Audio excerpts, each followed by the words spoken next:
I made the discovery at my stepbrother's improv show that he'd all but begged me to attend. I had to put my research on hold because the show was at 2 in the afternoon on a Tuesday. He kept saying, there'll be free drinks, free drinks. There was 2 cherry coconut banana hard seltzers there and a single bottle of Miller High Life that had already been opened with a bottle opener. But I guess whoever opened it changed their mind because they had pushed the cap back on.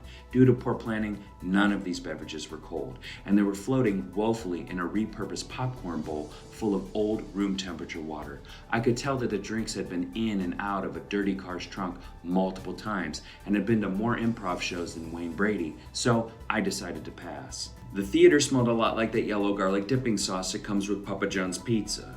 The upholstered seats were stained heavily, and I felt like I was sitting on a wire hanger wrapped in a hobo's coat. The show started with the house lights way up. They did not have a tech.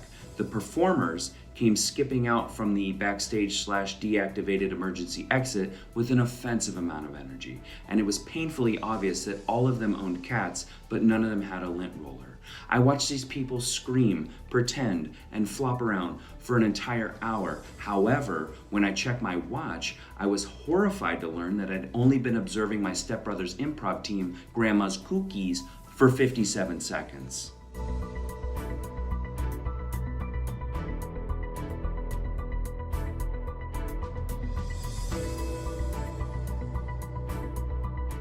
The simultaneous realization that I had not only fallen into a time warp, but had also allowed myself to be duped into a glorified improv rehearsal, created an insatiable need in me to consume alcohol. Moving my body through the incredibly dense and unfunny energy field that they were giving off was excruciating. 2 broken collarbones later, I arrived at the popcorn/beer bucket, and I was astonished by my findings.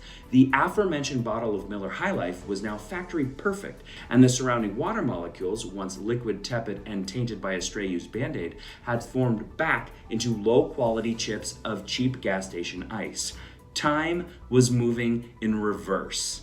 I got out of there as fast as I could, bummed a Camel Crush cigarette from a guy who was supposed to be inside teching the show, and then I called President Biden.